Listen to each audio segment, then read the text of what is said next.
si nos ponemos a pensar, más de 1000 personas entraron por este portón, entraban y salían viniendo desde los guetos, y una vez dentro estaban protegidos de los alemanes, ya que estaban dentro de la fábrica de Schindler. Lo que hizo Schindler con esas 1000 personas, la verdad, es que es digno de aplaudir. Arriesgó su propia vida, no estaba en su obligación de hacerlo y aún así lo hizo, e incluso gastó toda su fortuna en ayudar a estas personas que tampoco estaban en su obligación de hacerlo, pero aún así lo hizo.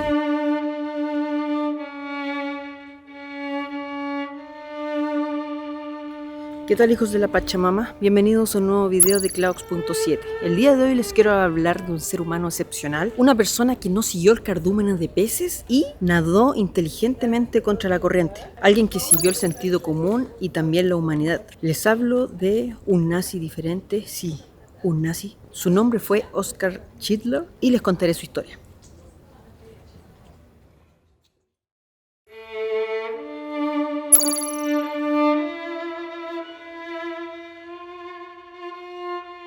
Todo comenzó el 1 de septiembre de 1939 cuando Alemania invadió Polonia y con ello comenzó la Segunda Guerra Mundial. Muchas familias judías que vivían aquí, en el barrio de Cracovia, aquí en Polonia, quedaron en manos de Adolf Hitler, alguien que les tenía odio realmente a los judíos. Oskar Schindler fue un miembro del partido nazi que en 1936 se unió al servicio de inteligencia de Alemania y se afilió al partido nazi en 1939. Él andaba siempre metido ahí como sapeando, buscando información, investigando, todo para dársela al partido nazi. Fue así como en 1939 llegó aquí a Polonia. Al estallar la Segunda Guerra Mundial en 1939, Oskar Schindler aprovechó de inmediato que habían invadido Polonia, así que vino para acá y adquirió una fábrica de menaje de esmaltado que había aquí en la ciudad de Cracovia. Esta fábrica tenía unos 1750 trabajadores aproximadamente, de los cuales 1000 eran judíos. ¿Se acuerdan que les dije que los judíos estaban primero en un gueto el cual estaba separado de los alemanes? Una ciudad completa de puros judíos aquí dentro de Cracovia, pero separados de polacos y alemanes. Y bueno, lo que tengo a mis espaldas en este momento es la pared de ese gueto. De aquí para allá estaban todos los judíos encerrados y bueno, salían a trabajar a veces a diferentes empresas, como lo era la empresa de Schindler, por ejemplo, y luego tenían que devolverse para acá.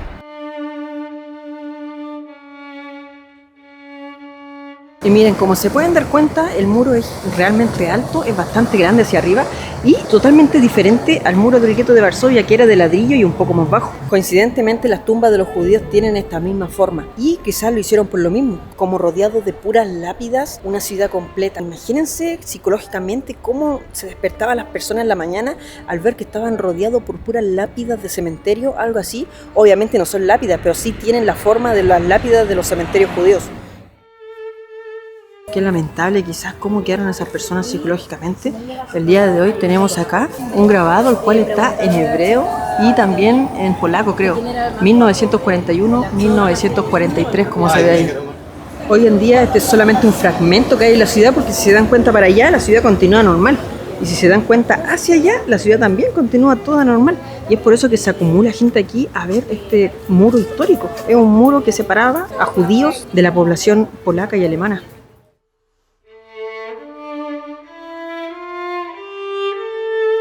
Y bueno, el tiempo pasó y todos saben lo que terminó pasando con los judíos aquí en Polonia. Terminaron encerrándolos en guetos, luego enviándolos a campos de concentración y ya en 1944, a fines del 43, los nazis ya estaban comenzando a exterminar al pueblo judío, enviándolos a campos de exterminio con cámaras de gases.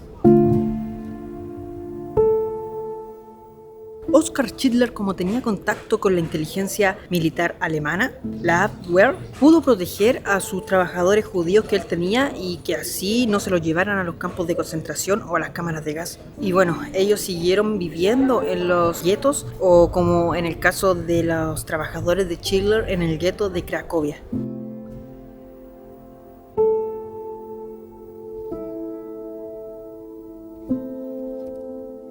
Uno de los puntos más importantes aquí en Cracovia y que también tienen que ver mucho con la lista de Schindler es esta plaza que se encuentra aquí. En esta plaza eran seleccionados los judíos para saber si es que seguían en los campos de concentración o seguían en los guetos. Hoy en día logramos ver muchas sillas en la plaza en representación a las grandes esperas que tuvieron que hacer estas personas esperando a que les timbraran para poder entrar al gueto. 6, 8, 10 horas esperando aquí parados con la incertidumbre de qué iba a suceder con toda su familia. Lo único que querían las personas era continuar en el gueto con sus familias y que no los mandaran ni a campos de concentración ni tampoco a campos de exterminio. Para que se hagan una idea, los guetos estaban hechos para 3.000 personas aquí en Cracovia y en algún momento llegaron a vivir más de 24.000.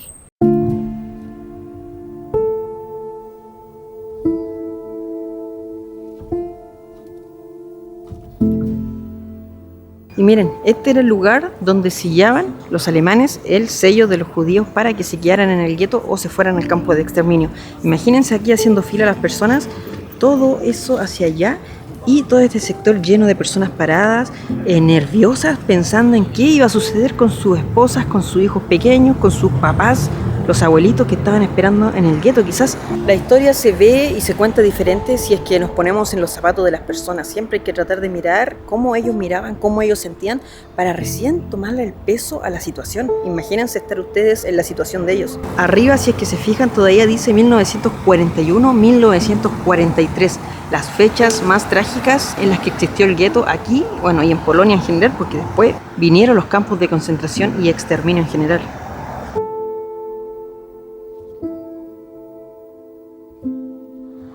Si se dan cuenta, todas las sillas están mirando en una dirección, que es hacia allá, la dirección en donde se encuentra el campo de concentración. Pero bueno, si se dan y si se fijan más a detalles, hay algunas que miran hacia otro lado. Por ejemplo, la que tenemos allá, miren, está mirando precisamente hacia el callejón de allá. ¿Y por qué? Porque se dice que en ese callejón asesinaban a cualquier judío porque sí. Como lo he dicho muchas veces, lo asesinaban simplemente porque sí, por ser judío. Hitler al comienzo hizo esto por ver crecer a su negocio, pero luego se comenzó a dar cuenta de lo inhumano que estaban siendo los alemanes con los judíos. Vio la barbarie que se estaba cometiendo contra ellos y todo lo que se hacía en los campos de concentración. Hitler, al ver esto, comenzó a contratar judíos, pero ahora ya no pensando en su negocio, sino que con otras intenciones, la cual era poder salvar a sus trabajadores. Había veces que contrataba judíos, pero ni siquiera los necesitaba en su fábrica, pero por el solo hecho para poder tenerlos a salvo ahí en su fábrica y que los alemanes no los tocasen. Los salvaba a ellos y a sus familias. Llegó un punto en el cual llegó a pagar simplemente por sus vidas, para que les pasaran más judíos. Eso sí, para poder lograr esto tuvo que sobornar a muchos oficiales nazis con diferentes regalos, cada vez regalos más caros. Ahora, cuando iban los nazis a su trabajo y les preguntaban, ¿y este judío para qué te sirve aquí en la fábrica? Él inventaba que era un judío, que sin él no podía haber un funcionamiento compacto en la fábrica, y todo por salvarlo. Igual hubieron momentos en los cuales la fábrica casi se extingue. Por ejemplo, para uno de los cumpleaños de Hitler, él estaba en su fábrica junto con judíos y llegaron algunos oficiales de la SS, pero él, sin darse cuenta, besó en la cara a una judía. Esto obviamente sorprendió a los soldados de la SS y lo tomaron arrestado porque estaba penado por ley hacer eso. Pero gracias a los contactos que tenía Hitler logró salir en libertad.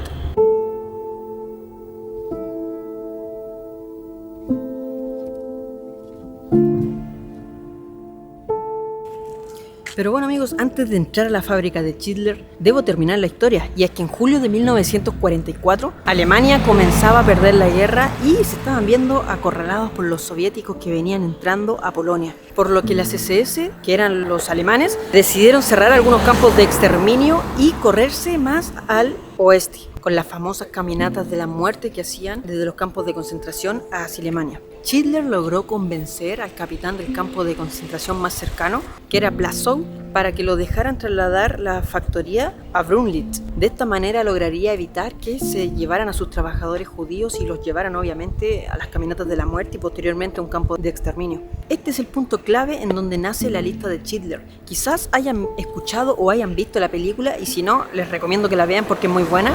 Es una lista la cual se hizo con los judíos seleccionados para trabajar en la fábrica. Él y sus ayudantes rápidamente comenzaron a fabricarla y tenían que seleccionar solamente 1.200 trabajadores, los cuales viajarían posteriormente a Brunlitz con él en octubre de 1944. Eligió 1.000 de su fábrica y 200 de la fábrica textil. Tuvo que tener la difícil misión de seleccionar a todos los que más podía y bueno, obviamente para poder mantenerlos con vida. Durante este periodo también se comenzaron a fabricar municiones de guerra en la fábrica. Obviamente era algo indispensable para la guerra, por lo tanto la fábrica no la iban a cerrar, iba a seguir funcionando, ese era el objetivo final. Y Oskar Schindler ordenó a sus trabajadores que hicieran las municiones, que la hicieran, pero que la hicieran defectuosas. E incluso mandaba a comprar municiones a otras fábricas y las hacía pasar como que él las hizo, para que de esta manera los nazis no reclamaran que aquí no se estaban haciendo municiones, que la producción estaba muy baja.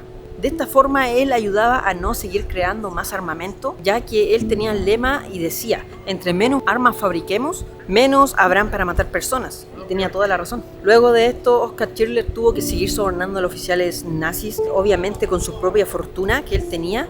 De a poco fue gastándola en puros sobornos para poder mantener a sus judíos con vida. Todo esto hasta el final de la guerra en Europa, o sea, en mayo de 1945. Oskar finalmente gastaría toda su fortuna que tenía la gastó por poder salvar y poder refugiar la vida de las personas judías que trabajaban con él, porque sabía que si se les iban, su destino era uno solo, y era la muerte. Pero gracias a Dios logró su objetivo final. Pero antes de continuar, yo sé que muchos estarán diciendo: Clau, pero si en Chile también hubo una lista de Schindler. Lo tengo muy claro e incluso hablaré sobre eso en un próximo video, así que ahí tranquilo en los comentarios.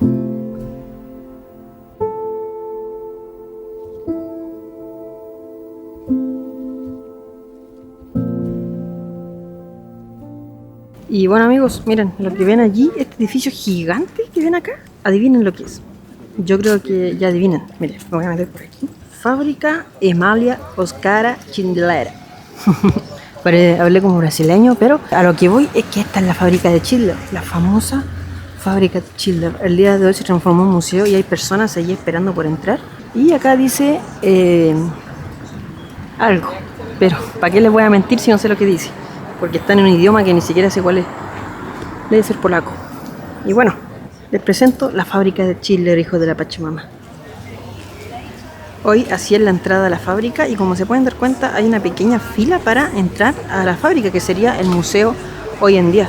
Y por acá tenemos los rostros de las personas que Schindler logró ayudar, cada una de esas personas. Y aquí tenemos el famoso portón de la fábrica de Schindler. Si nos ponemos a pensar, más de 1000 personas entraron por este portón, entraban y salían viniendo desde los guetos, y una vez dentro estaban protegidos de los alemanes, ya que estaban dentro de la fábrica de Schindler. Lo que hizo Schindler con esas 1000 personas, la verdad es que es digno de aplaudir. Arriesgó su propia vida, no estaba en su obligación de hacerlo y aún así lo hizo, e incluso gastó toda su fortuna en ayudar a estas personas que tampoco estaban en su obligación de hacerlo, pero aún así lo hizo.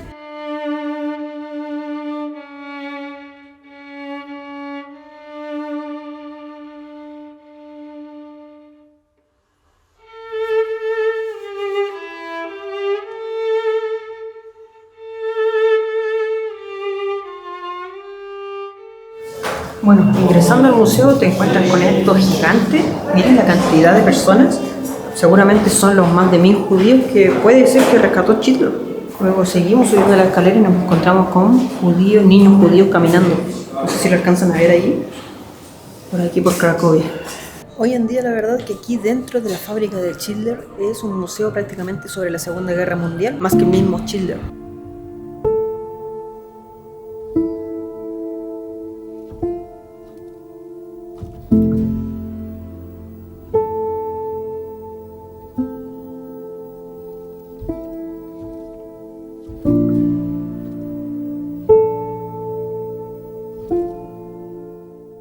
Aquí puedes timbrar, marca de 1941 Cracovia, 20 de marzo de 1941. Aquí se puede poner un timbre. ¡Wow! Y ahí quedó marcado con el símbolo judío. Voy a llevar a los hijos de la Pachamama, que me apoyan en Patreon a mitad de semana. Directo desde la fábrica de Schindler. A hijos de la Pachamama. Va de regalo para los que me apoyan en Patreon y los que están unidos.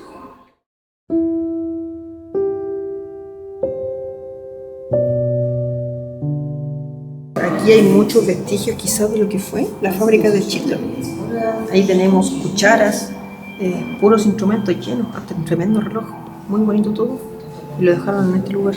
Chiquillo, estaba detectando aquí el sello, el timbre, y este es un pase para que puedan venir a la fábrica los judíos y para que se puedan mantener en donde viven, en el gueto judío. Por eso es tan importante esto y por eso se timbró. Esto es lo que esperaban en la plaza, las sillas que estaban, esto es lo que simbolizaban, esto es lo que ellos querían, el sello de los soldados.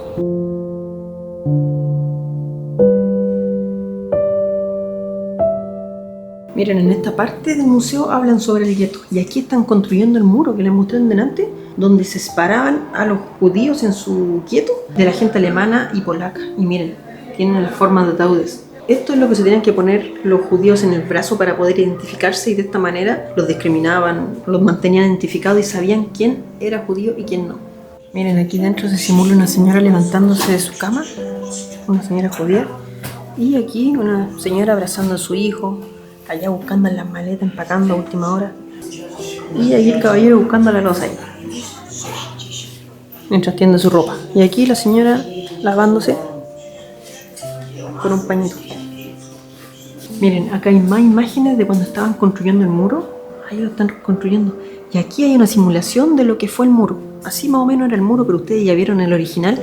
Y estaba todo el gueto rodeado por estas partes del muro. El muro de Cracovia era diferente a los otros muros de otros guetos. Aquí tenían forma de como si fuese un cementerio judío.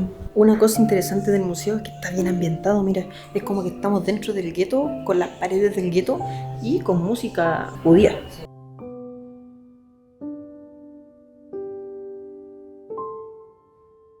Miren, aquí tenemos el perchero donde colgaban su ropa, su maleta. Y por acá está el escritorio de Hans Sonkier, que era el secretario de Schindler. Seguramente en esta misma máquina y con este papel similar fue que hizo la famosa lista de Schindler. En este preciso lugar, en esta misma habitación. Y al otro lado teníamos al jefe, a Oscar, que se sentaba aquí. Y lo que tenemos aquí es el escritorio principal donde estaba Schindler. Acá estaba Schindler haciendo su lista. En este preciso escritorio lo hizo y salvó a miles, sí, a miles de personas de ser asesinadas. Por aquí está lleno de ollas, son muchas ollas, está repleto de ollas todo esto. Y esto es lo que ellos fabricaban, lo que fabricaban aquí en la fábrica de Schindler. Miren, wow, qué impresionante la cantidad de ollas. Impresionante. Si damos la vuelta, son más y más ollas. Y miren, aquí está, creo que cada uno de los nombres de las personas que Schindler salvó en su momento está rodeado de nombres.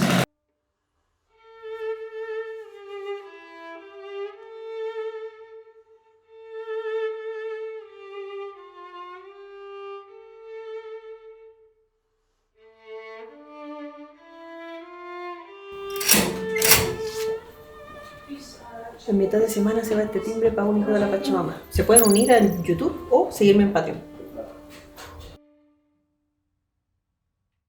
Miren, aquí en esta parte del muro se nota mucho más claramente. Díganme si no parece una lápida. De verdad, es igual a una lápida. Miren eso de ahí.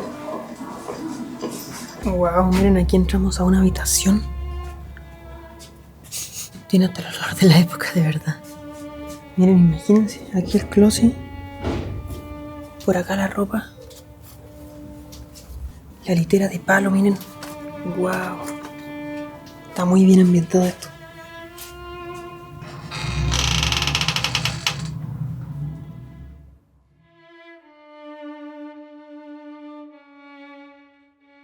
Aquí van un grupo de judíos. Creo que se le acusaba también de haber matado a Jesús, por lo que decían los nazis. Y miren las lápidas atrás, la forma que tienen. Igual que el muro del gueto. Por acá tenemos a Stalin, el de la Unión Soviética, que atacó a Polonia, y por acá a Hitler, dibujado.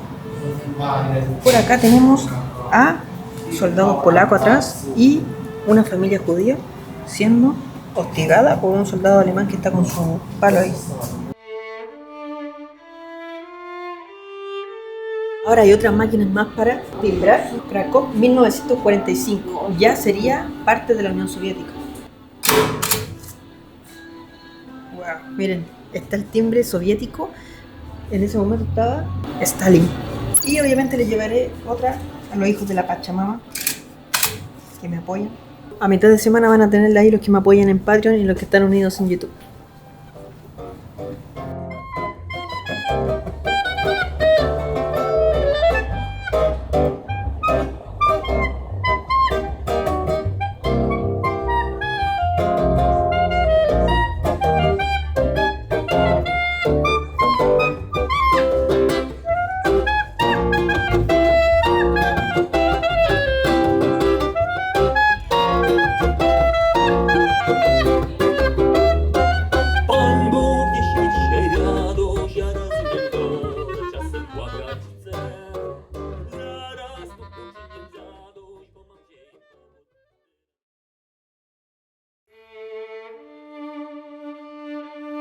Pero bueno, lo que le deparó el futuro a Oskar Schindler, la verdad es que no fue tan bueno tampoco.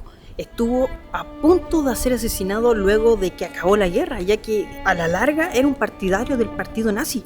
En Estados Unidos le prohibieron la entrada ya que había pertenecido, como ustedes saben, al partido nazi. Ya había fracasado como empresario, no tenía ni un peso, ya que toda su fortuna la había gastado para ayudar judíos. Pero en 1949 sus antiguos trabajadores judíos le tendieron una mano y le ayudaron a solventar un gasto para poder viajar a Argentina junto a su señora. Lamentablemente, 8 meses después, volvió nuevamente solo a Europa y arruinado.